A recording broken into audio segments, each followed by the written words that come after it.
Welcome to episode 3 of the Can We Talk Sport podcast. I'm joined by Joe. Hello, everybody. Unfortunately, Finley, who also co-hosts with work, cannot be here due to illness. So, get well soon, Finley. Yep. Speedy recovery. Speedy recovery. So, obviously, it's the Can We Talk Sport. So, guess what we're going to do? I think we're going to talk about sport. We're going to talk about sport. So, we'll start off with news that's happened in the past week. First of all, one of the big ones. Haaland breaking the most goals in a single season record, which was held by Alan Shearer. Yeah, he's an absolute freak. I mean, even when Alan Shearer did it, I think was it the longest season then? When they had 22 teams in the division, I think it might have been. So. I'm trying to find the stats. I mean, Haaland's he's mental. I don't know how somebody can be that big and that quick and that strong. He's so good. It'll just be interesting to see how it translates into maybe City winning things, because they always win things, but if they can take them that step further and win the Champions League, I think it'll go down as one of City's greatest ever players, despite only being there probably a season. Yeah, I mean, Haaland's now scored 35 goals in the Premier League season. Joined second place was Andy Cole when he played for Newcastle, and Alan Shearer when he played for Blackburn by 30. They won 34, obviously. So, I think I worked it out the other day that if Haaland scores 40 goals this season and continues to score 40 plus goals, it would take, I believe, 6.5 years. That's a bit mental to break Shearer's record. break Shearer's record. That's crazy. Surely he can't keep scoring at the same rate going forward, but you just never know. He just doesn't seem to stop. But he's only 22. 22, yes. He's only going to get better. Now, 22, I don't think he's hit his prime. No, he's nowhere near his prime. I'd say for a centre forward, prime's probably maybe 26, 27. Oh, easy. I mean, if we take Shearer's record, if he scores 40 goals a season, it's going to take 6.5 years for him to beat Shearer. Absolutely mental. Yeah, I think the big question will just be, does he stay in the Premier League? Which he might or not. does he go to Real Madrid or someone of that ilk? I mean, it's only really Real Madrid. I mean, to be honest though, Man City and Real Madrid, there's no different. I mean, apart from like the size of the club, obviously, like the Real size Madrid, of the club and the history of the club. Yeah. But in terms of on the pitch at the moment, obviously, I'd argue City are probably a better team, but Real Madrid's obviously a very attractive proposition for teams. So, how many do you reckon Haaland finishes on this season? I mean, I think Man City's only got 3 or 4 games left. I wouldn't be surprised if he got a 37 or 38. I wouldn't even be surprised if he got 40. So 5 goals in the next 3 games. You never know. He could just get a hat-trick in one of them, or I think he'll definitely get a couple more, so maybe 37. It sounded mental in my head when I said 5 goals in 3 games, but actually when we're talking about Haaland, it's not hard, is it? He's done it all the season. Also in the news this week, we'll talk about Messi's trip to Saudi. Yeah, it was a weird one, wasn't it? Apparently, he went to Saudi Arabia. He thought he was allowed to do that. PSG said, no, you're not allowed to do that. And then they've suspended him for 2 weeks. He's been suspended for 2 weeks. Yeah, so I don't really know what's going on there. But since obviously the report came out saying that PSG had suspended him for 2 weeks, his dad's now came out and said that he won't be there in the summer. Yeah, I know, and it's strange. His dad's also come out and said nothing's agreed with anybody yet, despite some reports that he was going to go to Saudi. I mean, there's been reports of him going to Saudi. There's reports of him actually going back to Barcelona because I believe in the summer he's a free agent. I think he. Or has he gone one way? No, I think he might be a free agent. He's a free agent in the summer. It'll be interesting to say. I'd love to see him come to the Premier League. I don't think it'll happen. But I think the likelihood is he'll either return to Barcelona or he might go maybe Saudi Arabia, where he'll get a ridiculous amount of money to play. Do you not reckon he tries it in the Prem? He could. I think if someone come in, I think the only place he would maybe go would be Manchester City, with Pep being there. And I think other than Newcastle and Man City, I don't think anybody else could afford his wages. It's the wages, because obviously it'll be a free transfer, but the money you pay in wages will be... Yeah, it'll be ridiculous. It will be mental. I think he goes back to Barcelona. Yeah, I'd like to say it. I'd like to see him go back. The last swan song. Yeah, Last dance. Also in the news this week, there was alleged reports, and obviously Tottenham and Crystal Palace are looking into it, but Son, with the racism that he received against their Crystal Palace fans, It happened earlier on the season as well, when they played Chelsea. Yeah, it's ridiculous. I mean, it's like 2023, and the fact that we're still even speaking about it is Mm-hmm.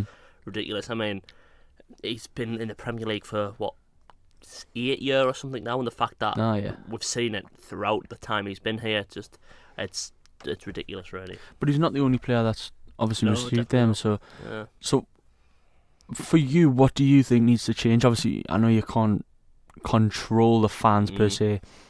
Obviously, the Chelsea fan that done it earlier on in the season's been banned from Yeah. football. But what do you think needs to happen to then stop the racism and all that coming out? Because obviously, there's not many things you can do in the stadium, Hmm. because obviously people will just say they come out with it. Yeah. But obviously there's, I mean, look at the Euros, the 2020 Euros. I mean, the likes of Saka and Rashford, they were getting obviously racial abuse online. So what do you think needs to change? I don't know how you can do it. I think in terms of for the match going supporters, I Mhm. think it's a case of if you hear it, you've got to report it and Yeah. hope that the person will get banned. In terms of social media, I don't know what the answer is because everyone has social media, everyone has access. So I don't know how you prevent that from happening.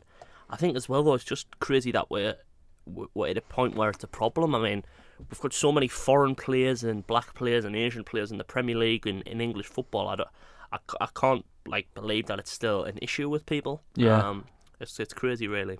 It is. It's obviously something that needs to be sorted and sorted Yeah. quick. So obviously the clubs and the governing bodies will have to come together and try and resolve it in some way. And then last on my news this week, from my point of view, obviously, if you've got any news that you want to share, but the last point I've got is a one that I saw yesterday, and it's Jose Mourinho to PSG. Yeah, I saw that. That would be interesting. I think PSG have struggled getting a manager who can take them the next step and win them the Champions League. I think they've got that many big players and big egos.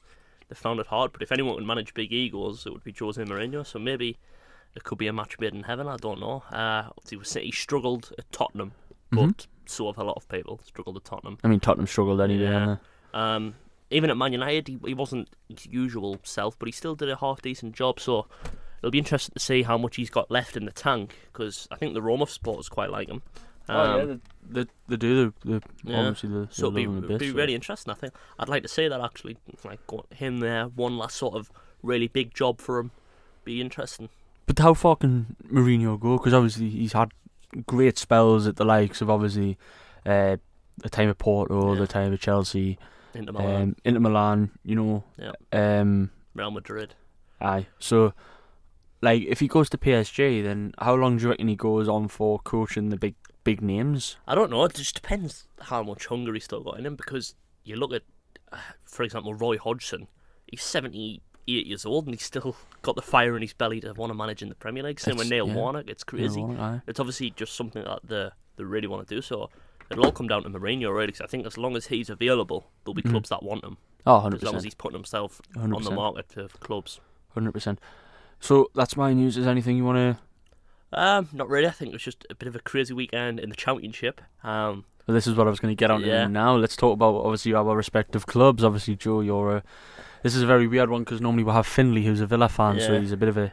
But a bit neutral. It's Geordie on Mackham today. It is. So So it's a crazy weekend of the Championship. Sunderland managed to confirm the playoff place. They were brilliant against Preston. They were really top performance, but it wasn't looking likely because we had to win and Millwall had to drop points for us to get in, or Coventry had to drop points, or Coventry had to lose, sorry. But Millwall was 3-1 up at half time, so we thought that's over. And then all of a sudden they chucked it away and got beat 4-3 off Blackburn.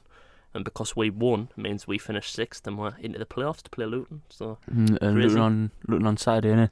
Yeah. So for you, how far do you see yourself getting in the playoff? Obviously, I haven't got a clue. That's the honest answer. I wouldn't be surprised if we struggle against Luton and we get knocked out, and I also wouldn't be surprised if we went all the way and won it. It's just one of those things. I think you don't know what you're going to get with the playoffs, but I also know that on our day, I think we could beat anybody. So it'll be interesting to see. Borough, they'll fancy the chances as well. Luton will fancy the chances, and so will Coventry. Every single team in there will think they've got a hell of a chance of going up, so it's just a case of we'll see what'll happen. so I don't know if you know this, but obviously Newcastle's last game of the season is Chelsea Yeah, I've away, seen this. and it's the same day as the playoff final. So Yeah. if Sunderland and Middlesbrough Middlesbrough. get to the final, I mean, how way? That'll be crazy. They'll have to. I think they'll. The problem is they can't move the Newcastle game because it's the last game of Last the game season. of the Everyone needs to season, kick yeah, off at the same time. And they can't move the playoff final because there's that many finals going on. So it'll have to be the same day. It'll just be a nightmare for the police to try and control all that. It will be.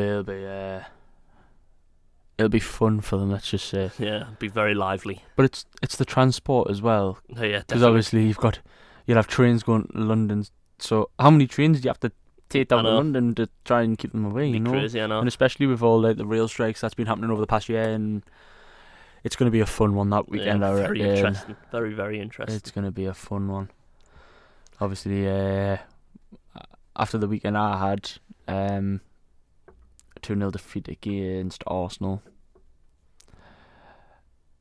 Do you know what it is? We weren't on with game that day. No, he just went, and I think, to be fair, Bruno Guimaraes, who I think's a hell of a footballer, I think he's your best player. That was probably the worst game I've seen him have for years. Yeah, I had an off day, didn't he? But I wouldn't worry too much about it. I think he'll still get top 4. Do you think the pressure's getting to Newcastle? Like from the outside, because I'm thinking to myself now. I'm thinking we've got 4 games left. Yeah. But that's your first. You won your previous game, didn't you? Was it Everton your previous one? Or you won 5-1? Southampton. Southampton. Beat Tottenham 6-1.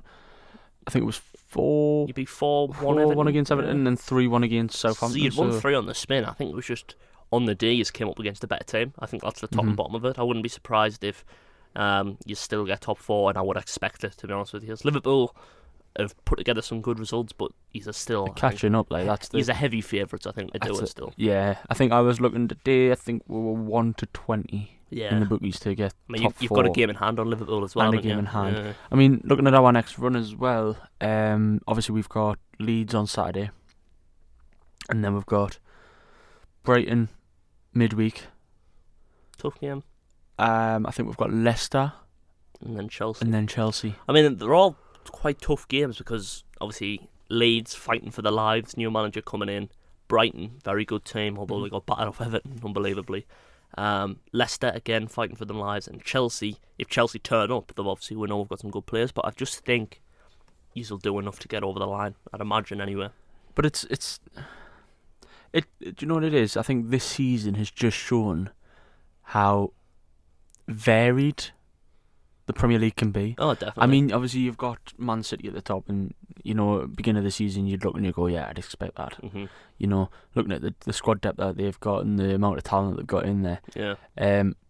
But when you look at it, like having Brighton up there, Villa up there, obviously us up there, I would have been happy with top 10. And I think as well, because the opportunities arose where Chelsea have had a nightmare this season, Liverpool had a nightmare, they've started to come better. You've got to take this opportunity now. Oh yeah, because totally. if they get their act together next season, it's going to be so much tougher to get into that top 4. So I think from a Newcastle perspective, they'll really want to make sure they seize the opportunity while it's there. Totally. And I think this leads me on to my next topic, because obviously we're mentioning next season. I mean, we're coming towards the end of the season now. And obviously the transfer window is coming up in the summer. Mm-hmm. So obviously for Sunderland, what do you see yourselves doing? Do you see yourself, obviously, if you, depending on what happens, depending on if you... That's the big thing. We don't know what division we're going to be in. If we're going to be in the Premier League, all of a sudden our transfer targets are going to probably be quite a bit different to the would be. And if I'm honest with you, I don't know what I would like to see coming to Sunderland. I think we need another centre forward. We've pretty much played the whole season without a centre forward, with Ross Stewart being injured and Ellis Sims being recalled to Everton. So we definitely need another centre forward in. Probably maybe another midfielder, but like I said, it all does depend on what division we're in as to the calibre of player you're bringing in, the amount of money you've got to spend. So it's all a bit up in the air at the minute, but I think what Sunderland will be delighted about is they're so far ahead of the schedule they thought they would be. I think when they took over, they had sort of a 5 or 6 year plan to get us back in the Premier League, and I think we've only been sort of 2 or 3 years into that plan, and we could do it this season. So they're massively ahead of schedule, but from their perspective, they'll definitely have things in motion, plans in motion of who they'd like to get. Yeah. But like I said, it all depends on what division we're in as to who we'll go for. So if you stay in the Championship, do you reckon you outsource overseas to maybe players in the, I don't know, for example, say, Spanish league or something? Yeah. Because you will get a bit Potentially, a decent transfer budget for still coming in the top. Oh, definitely. And I mean, as No. well, the way Sunderland seem to operate, you don't hear any rumours anymore, and it just happens. So we signed people you've never really heard of as well. So Pierre Ekwa, who's come in, never heard of him. He looks like a really solid midfielder. Isaac Lahadji, never heard of him. He's come in. He's a talented winger. So I wouldn't be surprised if Sunderland are looking abroad, because we've got quite a broad network now. Yeah. But I'm quite excited because every single signing we've made over the last sort of couple of years, barring one or two outliers, has been a massive success. So I trust them to make the right decisions. Yeah. No, I think if, like you mentioned, like obviously if you go to the Prem, it's you have to spend that money, and you're gonna have to like obviously improve your squad depth. I mean, you've got a young squad as it is. Yeah, we've got the youngest squad in the Championship, so we'll definitely need. That's the model Sunderland trying to go for, a bit like Brighton, getting the young players through. But we'll definitely need a bit of experience mixed in there as well if we're in the Premier League, because it's obviously such a tough league. Do you think that's why Sunderland have done so well this season in the Championship with the young squad? Because I think it is. Yeah. obviously they're not going to have the like when you see younger players who actually come out in the shine, it's because they've got no fear. Yeah, that's what it is. They're totally fearless. And I mean, we lost our manager at the beginning of the season, and Alex nearly went to Stoke. And a lot of it was said he didn't want just young players. He wanted these more experienced heads in. He didn't feel he was getting backed in the market. But he's been proven totally wrong, because these young lads are the reason we're in the position we're in. They've come in, they've played totally fearless football, and they've fired us to 6th position. So I think that'll be the model going forward, regardless of what division we're in. However, if we're in the Premier League, they will probably want to add more quality in there as well. No, definitely. So what about Newcastle? You linked with anybody? Linked with a couple. I know I mentioned last week with Finley that obviously we were linked with Ronaldo because he's obviously in a Saudi club. And there was reports coming out that we were linked with Neymar as well. Yeah, I saw that actually. But obviously Eddie Howe's came out and says, look, we can't compete with the other teams to pay for these.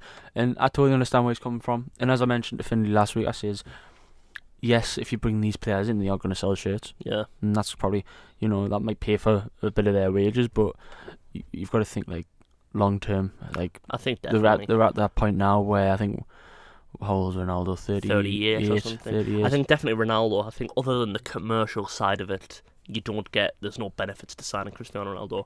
With Neymar, he is a top player still. However, you don't know how he'd fit in to the team. It's and the things. injuries as well. The injuries, he's injured a I mean, lot. this was the problem when we tried to get, when we were going for Callum Wilson, we were all like, because he is injury prone. Yeah. So is this like, are we buying someone who's just going to sit on the bench and just not play? Do you know what I mean? Or is someone who's going to be out for months? You don't know what you're going to get. Definitely. I mean, one thing I would say, if it was my club going after Neymar, I would absolutely love it if we signed Neymar. And I think, if we're honest, you guys, if you signed Neymar, you should be over the moon, because he's a brilliant footballer. Totally. But I think from a business perspective and what you are trying to achieve, I don't think it makes that much sense. It's not making sense at all. But I think one signing that does make sense, and it's still a big player, is Rafinha from Barca. Yeah. He's a very good player. Very good, and I think the price tag was 80 million. Yeah, it's a lot of money, but that's what you've got to pay for players in this market. I was going to say, is it a big sum for a player like Rafinha? Probably not. It's just a sum you've got to pay. Yeah. But he's a very good player. Kept Leeds in the Premier League. Obviously went to Barcelona. He's found it. I think he's played fairly regularly because Ousmane Dembele has had a few injuries. Yeah. But he hasn't probably had as much minutes as he'd like. Yeah. So I think that is a signing that probably makes sense for everybody. And another player, obviously, that Newcastle linked with, and we played against them on Sunday, Kieran Tierney. Yeah, that would be a good signing. I think I'd left back. We need a left back desperately, especially if we're going for Champions League this season. We definitely need a left back next season. Yeah, I feel a bit for Dan Burn because he's come in and he's done a good job. Done a decent job, but what you notice is, like, on Sunday, he was coming up against Bukayo Saka, and he had no chance. Yeah, he's not very quick, and it's tough for him to come up against these fast young wingers. So I feel a little bit for him, but I do think it makes sense for Newcastle to try and sign someone like a Kieran Tierney. Yeah, it makes a lot of sense. I think it makes sense for everybody. Tierney's not really playing at Arsenal. He He comes came on. off the He comes on bench. here and there. He I came think off it the makes bench, sense. and it's going to guarantee more first team Definitely. like starting 11 football, and that's, to me, that's what every player should be looking for, I and think every player should be The doing. problem you get with Tierney, like we just said, he can get injuries. He does pick up a few injuries where he Mhm. misses games. But there's no doubt if he plays, he's a very good left back. So let's talk about some big transfer rumours that I've managed to find. Going back, obviously, the Rafinha and the price tag. He's seen that West Ham have put a price tag on Declan Rice. 120. Yeah. 120 million. Look, I mean, it's a ridiculous amount of money. However, West Ham will be thinking, look, he's our best player. We don't want to sell him unless you give us enough money where we can go and sign somebody else who's of a similar quality, because there's no doubt Declan Rice is West Ham's best player and he's Totally. one of the best midfielders in the division. So I think someone will look to sign him. I wouldn't be surprised if Newcastle went in, if maybe Arsenal went in. There's plenty of teams I think who'll be after him. But for the price tag, maybe we'll put a few off. But I think whoever gets him's going to get a top player anyway. Oh, totally. And I mean, does this go back to what obviously people were saying a few years ago? Obviously, when Jack Grealish went for 100 million, Yeah. is it the English price tag, English tax Yeah. price tag that you got to put on? I think as well though, like I said, that's what he is worth to West Ham. The same way Jack Grealish to Aston Villa was worth 100 million. That's what he's worth in terms of what he brings for them. So whether or not his actual justification of his price tag is that he's good enough for that price tag, it doesn't really matter. He's good enough to West Ham that he's warranting that price tag. So that's why the price tag gets slapped on it, and it tends to be when the English it is a little bit higher as well. Moving on to more transfer rumours. I had a look as well. Man City could be losing 2 players to Barcelona. One being João Cancelo, Yeah, obviously because they had the little. I would imagine he'll be gone in the summer. He'll be gone this summer to Barcelona. But from Sky Sports as well, I've seen that Bernardo Silva might be making an exit to Barcelona. Yeah, that's a strange one because Bernardo Silva's one of these lads. Every summer he seems to be linked away with Man City, but then he always stays. Yeah. I think he's a great player, Bernardo Silva. So if I was a City supporter, I wouldn't want him to go. However, you know for a fact if he does go, they'll sign somebody else who'll be Definitely. another top player. So it's one of those ones. He's not irreplaceable. However, he is a very good player. And with Cancelo, I think, especially if you saw the reaction when he came on for Bayern Munich at the Etihad, he was getting booed. I don't think he'll play for Man City again, so I think he will end up somewhere, whether that be Barcelona or Bayern Munich, who knows. I mean, obviously, I don't think he'll stay in the Prem after getting the reception that he did against Bayern. No.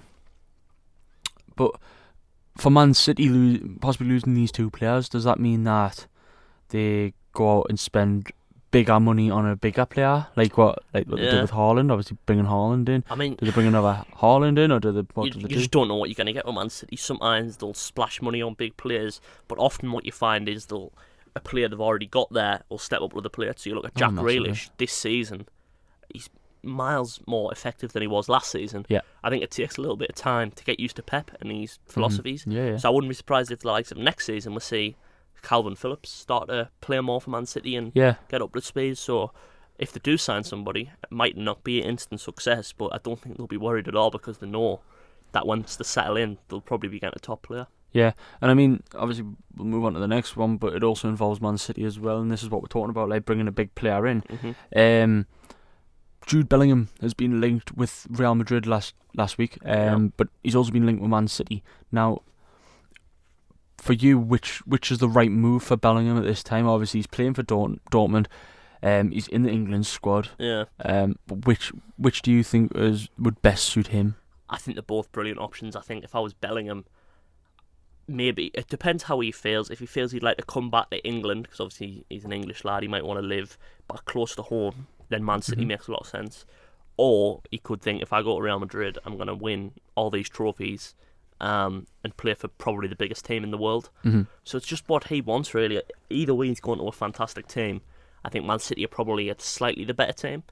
But I think whatever he decides, it's a strange one. Did you see his celebration on the weekend?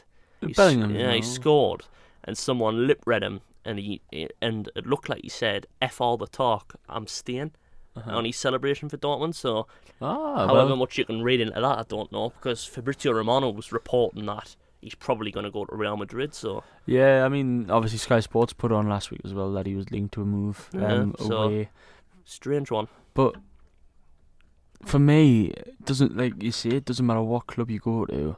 I mean, you've got obviously Benzema for Real, Yeah. but then you've got an ex-teammate in Haaland. Yeah. So do you reckon that one sways him more to go play with Haaland? Because Potentially, yeah. he had a great link up with Dortmund. It did, and I think as well the language thing won't help. The fact that I don't know him, but I can't imagine he speaks Spanish.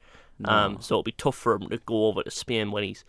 But then again, he's already made that adjustment to Germany, so maybe it's something he'd be okay with. But Quite adaptable, too. yeah, but I think the logical sense for me, with him being an English player, would be come to Man City, Mhm. or maybe even like we saw Liverpool linked, but apparently they can't afford it right now. However, it's very hard to turn down Real Madrid if they come knocking for you. Massively. And the last point I want to make for the transfer rumours is one that involves Man United. They are currently linked with 2 strikers. One being Harry Kane, Mhm. and the other being Lautaro Martinez. Lautaro Martinez, I didn't know that one. I'll be honest, all I've really seen of Lautaro Martinez was in the World Cup when he was pretty poor for Argentina, missed some big chances. But he does score goals for Inter Milan, so maybe he was just having a bit of off form for Argentina. If I was Man United, I would think it's a no-brainer that they get Harry Kane. I think he's the best striker in terms of all-round play in the world. So I think it's a bit of a no-brainer. Whether or not they think the price tag's too high because he's 29 and he's out of contract next season, maybe they think we're not going to pay that much money. But I think he's probably the best option for them if they really want to be serious about challenging next season. But do they look to get 2 strikers? Because obviously they have Weghorst, Yeah, and they also have Martial, yeah. and obviously Rashford plays on the wing. but he can Weghorst, I'd be amazingly shocked if they signed Weghorst permanently after his loan. because he's on loan from Burnley, isn't he? so I don't think he'll be there. Martial, it's never really worked out for him. As much as I think he's a decent player, it's never worked out for him. So He went to was it Sevilla last season, Yeah. and he didn't score any goals there. So it's a strange one, but I think if they're really serious about challenging for trophies, you go and get Harry Kane, or even you go and get maybe Osimhen at Napoli. I think someone who's going to be your main man and score your other goals, because very few teams are successful without a top striker. But is that the same as what you were mentioning about Declan Rice obviously being their best player? Yeah, I mean, Victor Osimhen, he's probably by far Napoli's best player. yeah. I mean, Right. him and that Kvaratskhelia, Yeah. Napoli's 2 best players, Yeah. so he won't come cheap either. It's the price tag that comes with him. However, the money in the Premier League, I would say, is a lot higher than the money in Serie A. Oh, yeah. So if Man United maybe offered 70 million or something to Napoli, I think they might think that's a lot of money for us. Yeah. So it's interesting. Everyone's got the price tag. Harry Kane will probably cost a little bit more, but you're getting the finished article. Yeah. You're getting probably the best striker in world football. So if I was United, like I said, I'd be going for Harry Kane, but you would understand if they went elsewhere. But they do need to get a striker in. Oh, massively. And I think especially if they're going to push for more trophies. I mean, obviously they won the Carabao Cup this season. They're in the FA Cup final. Yeah. Um, They need to be careful as well, because they look like they could be, if they're not careful, they could slip out of top 4 behind Liverpool. Yeah, well, this is the next point. Obviously, the next point I want to get onto is the Premier League. Yeah. So, obviously, with well, we'll go obviously when we recorded the episode, it was on the Wednesday night. The Wednesday. So, on the Wednesday night, you had Man City beating West Ham 3-0, where Haaland broke the record, and you also had Liverpool winning 1-0 against Fulham. That was a tough game for Liverpool. It was. I don't think they were expecting a tough game. I think it was one of those ones where you just think you've got to get through it, get 3 points and get out there. You don't have to be flashy. I think that's the position Liverpool are in at the moment. They need to win basically all the games if they want to have any chance of creeping into the top 4. Yeah. City, I think they're going to win the league, to be honest with you. Arsenal won't make it easy for them.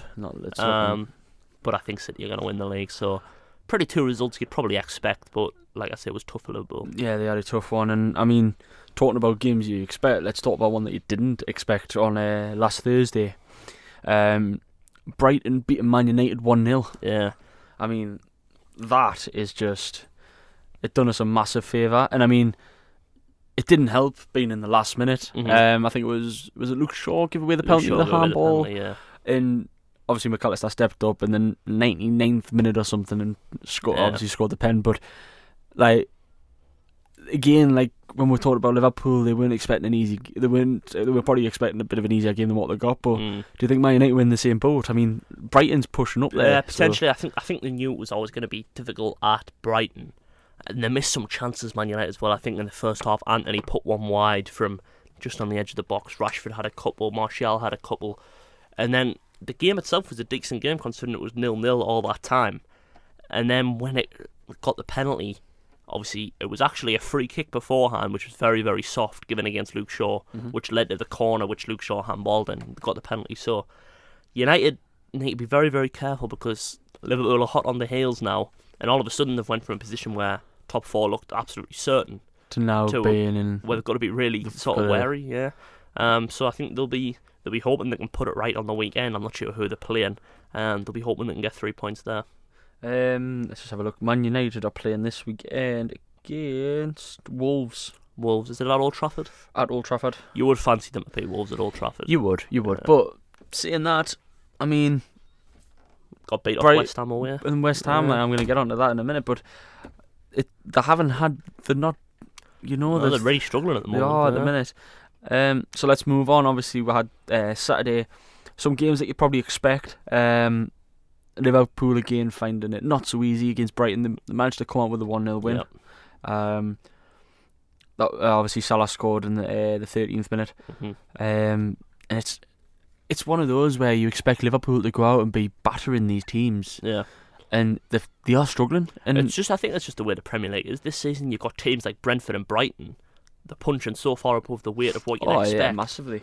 And I was watching that game, and Ivan Toney, who was up front for Brentford, he's absolutely brilliant. Some of the touches he was like performing up front, just top quality. And again, I think it's another one. Liverpool, for all they didn't play great, they just need to get the 3 points, and as long as they keep doing that, they'll have a chance. Even if they're just scraping, you know. And then obviously we had Wolves against Villa. Wolves winning 1-0. Would have been interesting to hear Finley's thoughts on that. Yeah, would have. That's a bit of a derby, isn't it, Wolves and Villa? It is, yeah. I think he was expecting a win, but and then we had Tottenham, Crystal Palace. Tottenham coming out victorious on a 1-0 win. Yeah, they needed that, Tottenham. Totally needed that, definitely. Man City beating Leeds 2-1. I think Gundogan scored. He scored two. It was a strange within the space game. of 8 minutes. Yeah, and they were quite similar goals where it got cut back from Riyad Mahrez and he put them in.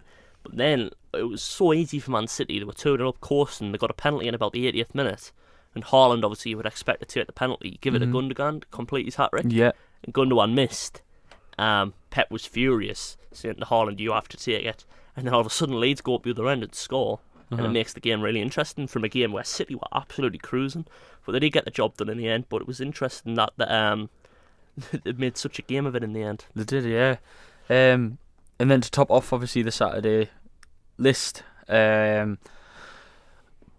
and Chelsea. Chelsea coming out 3-1 with a win. Yeah, 7th time of asking for Frank Lampard. He finally got his win. He finally got it, and I mean, that's it's position they're sitting now. Obviously, I don't think they've got anything. They haven't got anything. They've probably got mid-table, and for a team like Chelsea, I mean, with the owners that came in and trying to buy obviously buying the players. I mean, Enzo Fernandez, you know, like them kinds. They just. I mean, like 18 months ago or 2 years ago, they won the Champions League. Yeah. To look where they are and now they're mid-table. It's crazy. It is crazy. So moving on, Sunday. Obviously, we've mentioned the 2-0 against Arsenal and Newcastle. Odegaard's goal. Odegaard was brilliant. I was watching the game. Yeah, he was excellent. Him and Jorginho in the middle of midfield for Arsenal, they were absolutely brilliant. I think Odegaard, when you think Arsenal signed him for 30 million, it's looking an absolute bargain. I think he's a real top player. And I think Newcastle, like I say, I think it was just one of those games. I think they got beaten by the better team on the day. But I mean, you've got to bear in mind from where we were last season and where we've 100%. been. I mean, we've only lost 5 games this season. 100%. And I say, I still do fully expect them to get top 4. And I mean, the one thing I'd like to just talk about as well of the Newcastle Arsenal game was earlier in the season when we played them at theirs. Arteta was complaining about how much time we waste on the ball. Yeah. Arsenal went 1-0 up and done exactly that. It's just what happens. Like Newcastle did it down there, and then Arsenal have done it up here. And I saw Eddie Howe was complaining about it, but then obviously Arsenal say, "Well, hold on, you did it down there." Yeah. And then it's the same thing. Arteta complained about it, but he's done it at St James's. It's just the way it is. That's what you do to try and win football matches. Yeah. And then obviously finishing off on the Sunday, a good result for Newcastle considering the loss. West Ham 1, Man United 0. Crazy. I needed Man United to win for 170 quid, and then all of a sudden David De Gea dropped the absolute clanger. I seen a photo on I think it was on Facebook. I seen a photo of someone had made it, and it says David De Gea pre-match warm up, and it was him in goal with big lumps of Lurpak on his hands. Honestly, the amount of times he's done it as well, and I see loads of United fans on social media defending him all the time. Some of them don't like him, some of them absolutely love him. He seems to be one of these people, but I really do think they need a better goalkeeper if they're going to be serious about challenging next season. The issue is, like, De Gea, don't get me wrong, brilliant goalkeeper on his day. Yeah, exactly. There's been far too many occasions where he's dropped the howler and it's cost Man United. I remember it's happened for years. I remember Sunderland being in the semi-final of the League Cup in 2014. He dropped an absolute clanger and let like a P-roller from Phil Bardsley go in. So he's done it for absolutely years.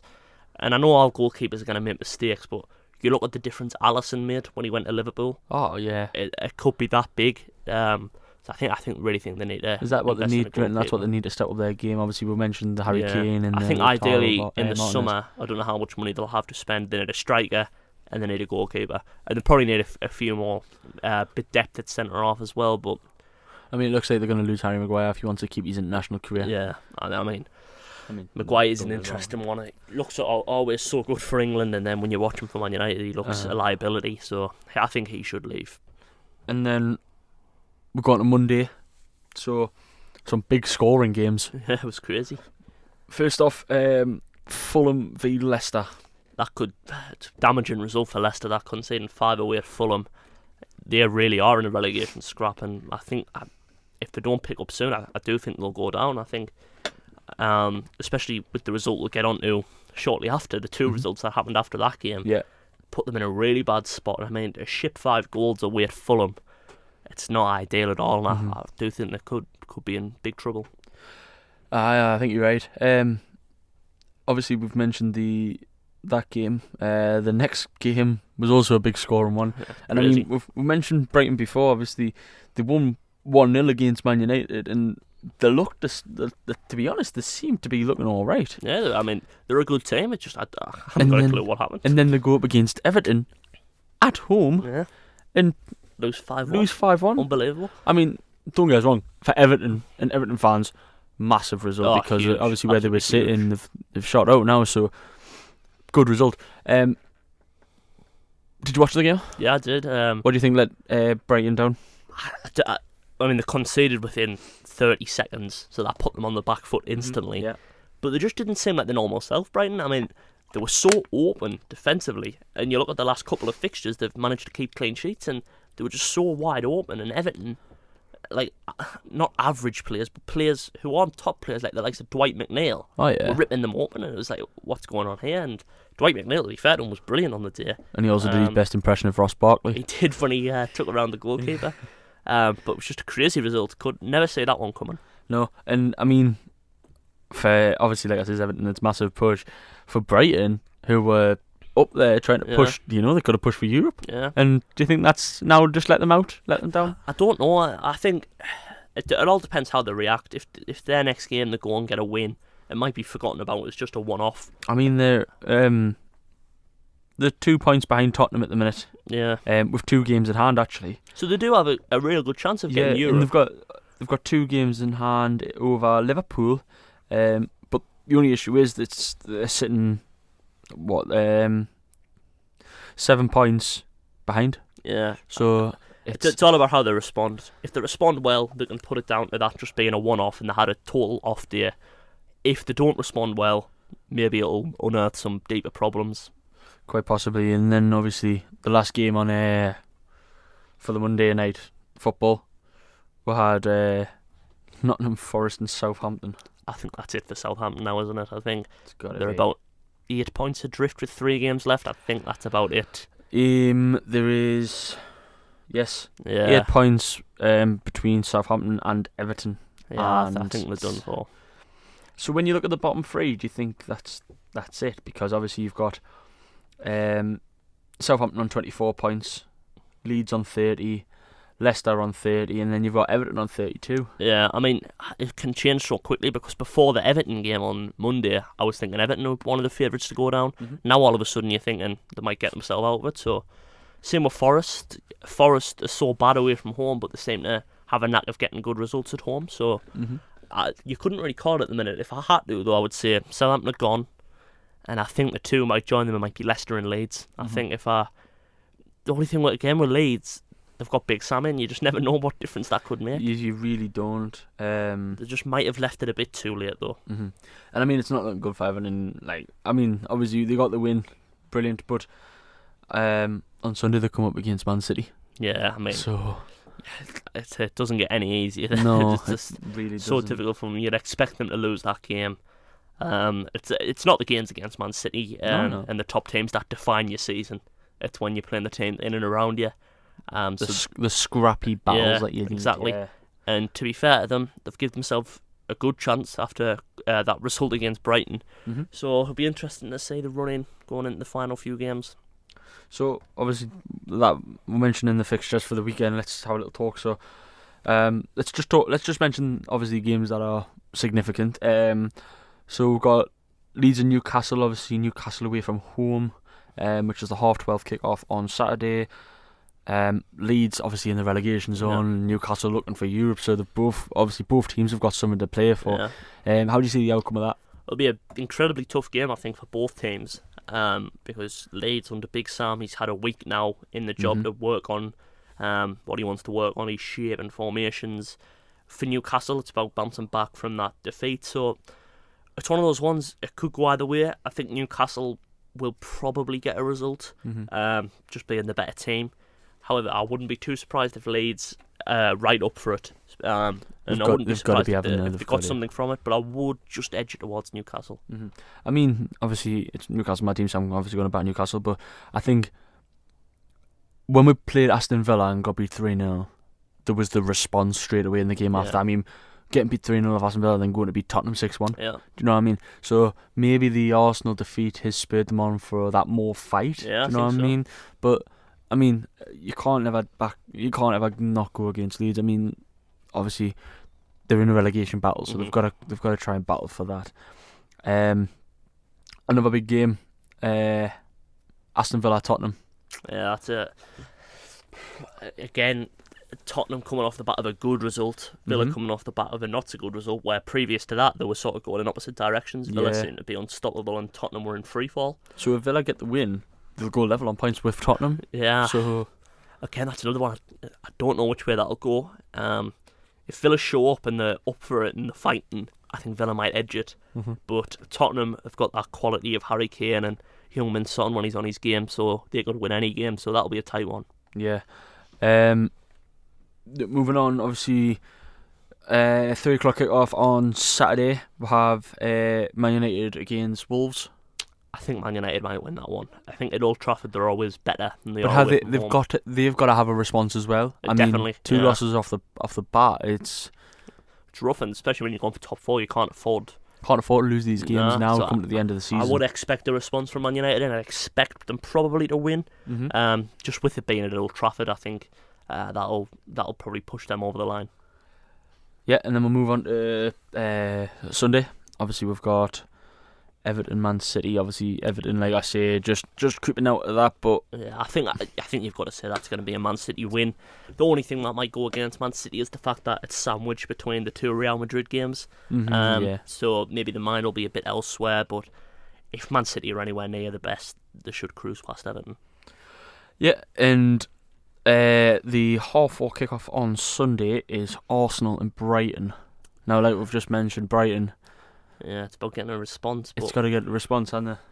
But I think Arsenal, again at home, they'll want to keep the pressure on Manchester City. So I think they'll probably win that one. It won't be an easy game. It won't be an easy game at all, but I'd just edge at Arsenal. And then we'll go on to the league table and see how you feel about it. So, obviously, your top four at the minute, you've got Man City, Arsenal, Newcastle, and Man United. Liverpool sitting fifth with a point behind Manchester United and 3 points behind Newcastle. Yeah, I'd imagine the top four stays the same. Newcastle and Man United could be anywhere around. It could be Newcastle in third or Man United in third. Liverpool, like I said, they need to just keep winning, see where it takes them, and then all of a sudden, if Newcastle slip up or Manchester United slip up, they're going to be right on the heels. Just need to keep on winning, Liverpool. But I think the top four should stay the same.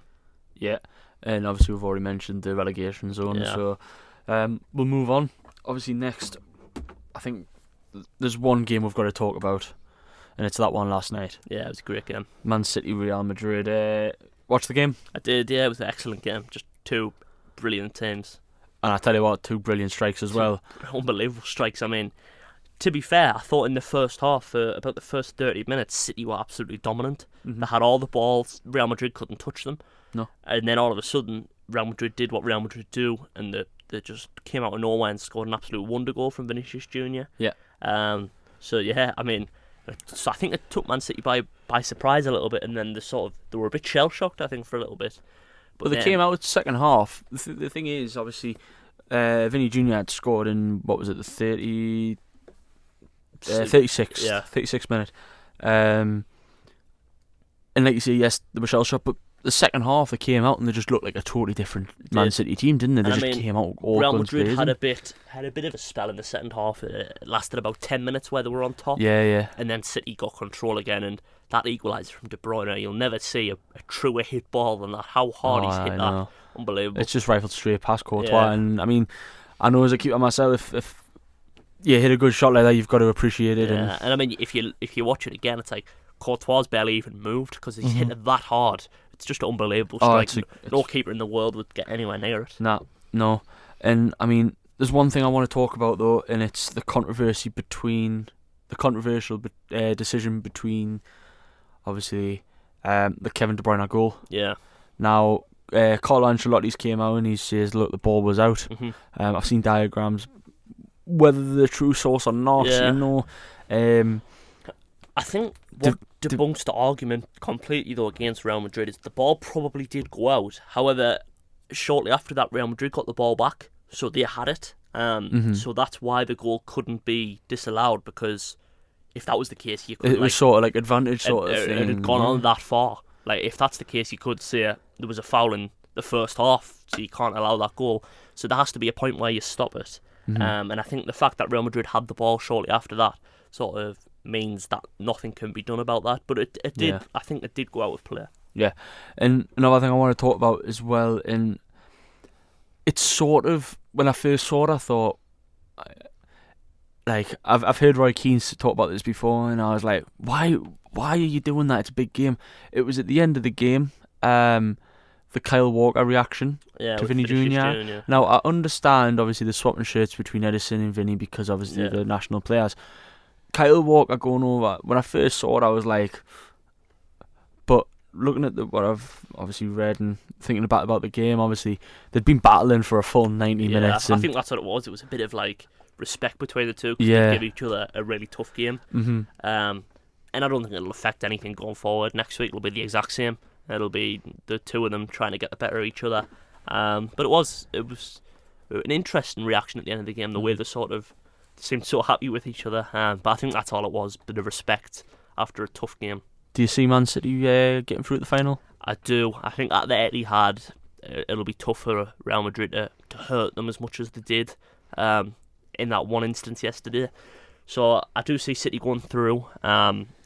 It won't be easy, but I do think they'll get past Madrid. I think the crowd made it the game it was Yeah. yesterday. I mean, obviously the reactions that they had to the Man City decision, the decisions that Man City were getting.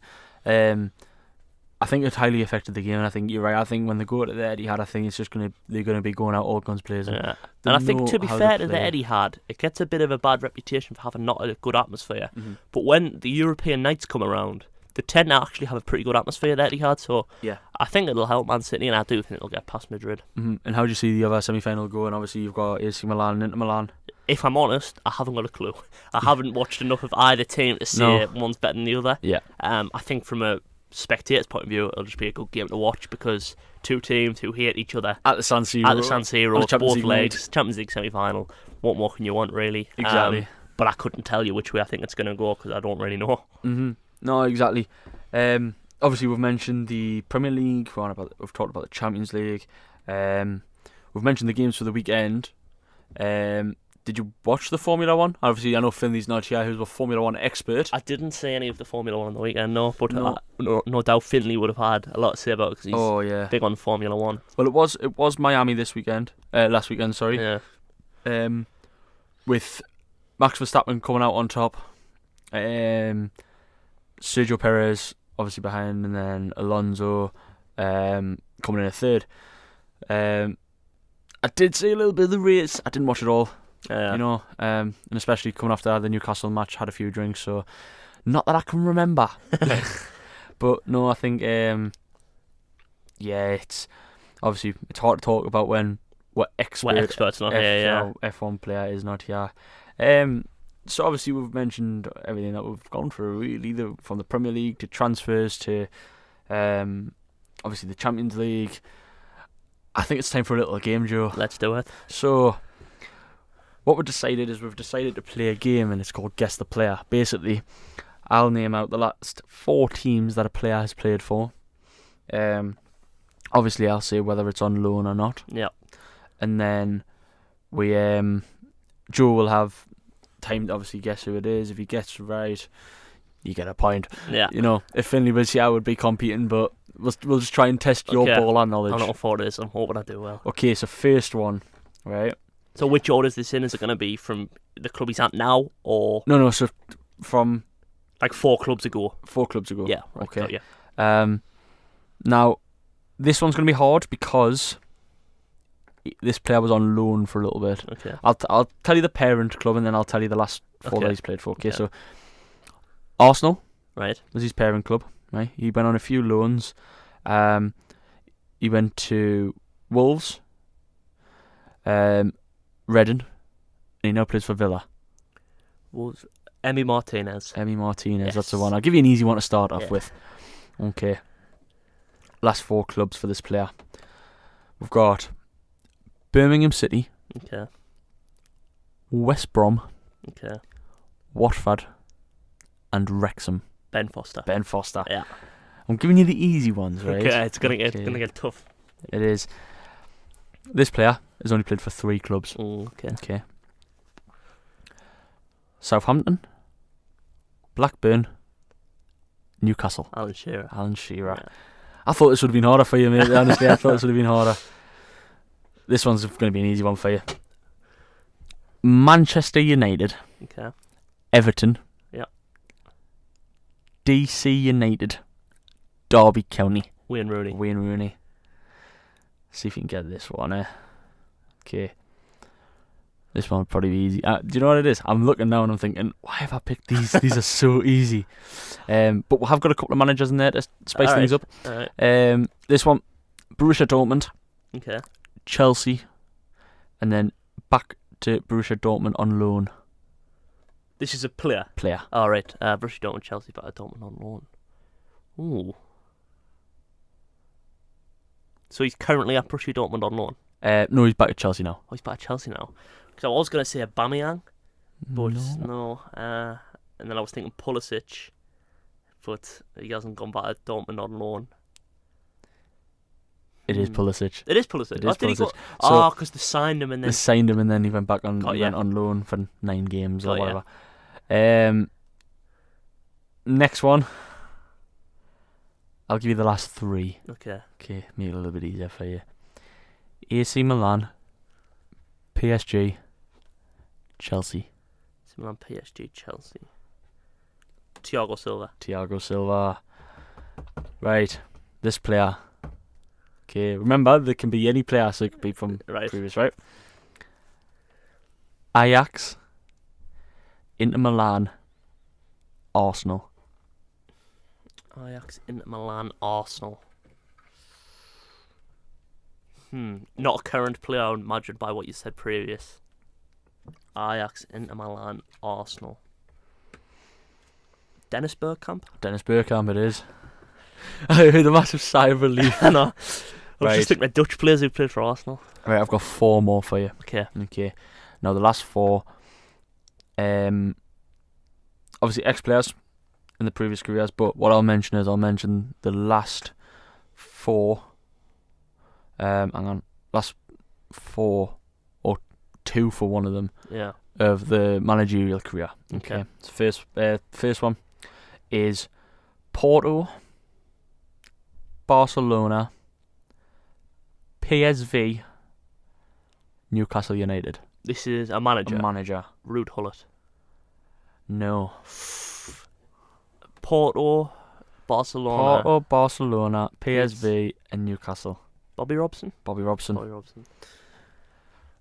This one is okay. St Mirren, Aberdeen, Scotland, Manchester United. Sir Alex Ferguson. Sir Alex Ferguson. This one. Tell you what, I'll give you the last. Oh. We'll do last 5 for this one. Alright. Actually. Right. Yeah, no, I'll tell you what, we'll do last 4. Okay. So, Chelsea, Manchester United, Tottenham, Rome. Jose Mourinho. Jose Mourinho. Last one. I'm quite proud of myself so far. You've done really well, mate, actually. I didn't think you'd get them this quick. Last one. We've got Aston Villa, Leicester City. Is his manager? Aston Villa, Leicester City. Now, this manager, this is a hard one for you, actually. This manager is not. He's first team, but he's not the main manager. So he could be an assistant. Oh, right, okay. So Aston Villa and then Leicester City. So I'm guessing he was maybe with Dane Smith. So I'm going to guess John Terry. John Terry, it is. Yes. Aye. See, you've done well. You've done really well, mate. Thank you very much.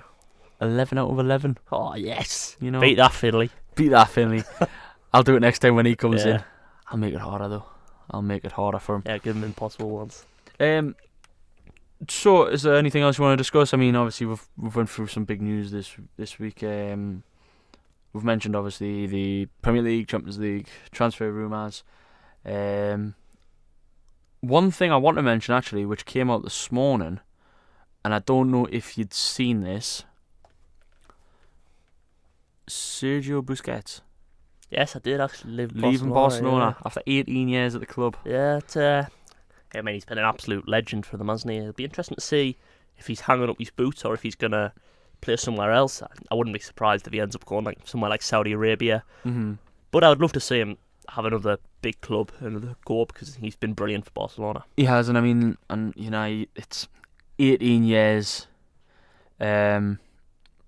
Obviously, he's been in the club, and honestly, the players that he's came through and the players that he's played with, you know, it's hard to sort of like predict where he's going to go next because, quite frankly, you don't know. You don't know where any player's going to turn up. I mean, it's the same with like Ronaldo, Messi. That's the thing, when they're at this stage of the career, you think, how much do they still want to keep going? Do they want the big paycheck of going to Saudi Arabia, or do they want to keep challenging themselves? Like, you know, someone like Thiago Silva, still playing at the top level, he's 38 or something, so it'll be interesting to see what Busquets decides to do. But, I mean, for you, obviously, you've got Busquets leaving. It's what age can a midfielder go? Because obviously, your goalkeepers, you see them go until the 44, 45. I think somebody like Busquets, whose game is, he doesn't run all over the pitch, he'll sort of sit in that holding midfield role. I think he could maybe play a little bit longer than most other sort of box-to-box midfielders. So it all depends how he feels and how he feels if he wants to keep going or if he feels that's it, he's done everything. It all comes down to him, really. 'Cause again, a bit like I was saying with Mourinho earlier, I think as long as he's available and he puts himself out there, some clubs will want him. Yeah, and is that the same with... Because obviously, Busquets playing for Barcelona, I mean, we saw last night, obviously, you've got Modric still playing for Real Madrid. How long do you reckon he stays? And like, obviously, you've got Toni Kroos. I mean, Modric is a freak, really. I think he's 37 years old and he's bombing up and down the pitch. He doesn't look like slowing down at all, so it's impossible to call with Luka Modric. With Toni Kroos, I think you can see he's a little bit of a yard slower than he was. He was never quick, but he's a little bit off it. But Modric, that's... Is that the same sort of thing as outlier. Busquets, though? Yeah. Is that he'll keep going until he keeps going? I think so, yeah. I think again, as long as he wants to play, he'll play. No, mate, it's been absolutely brilliant today. Thank you for joining. No problem, mate. Thanks for having us. No bother. Obviously, we've talked through a canny bit of stuff. Yeah. So, obviously, we'll see what next week holds for us. Yep.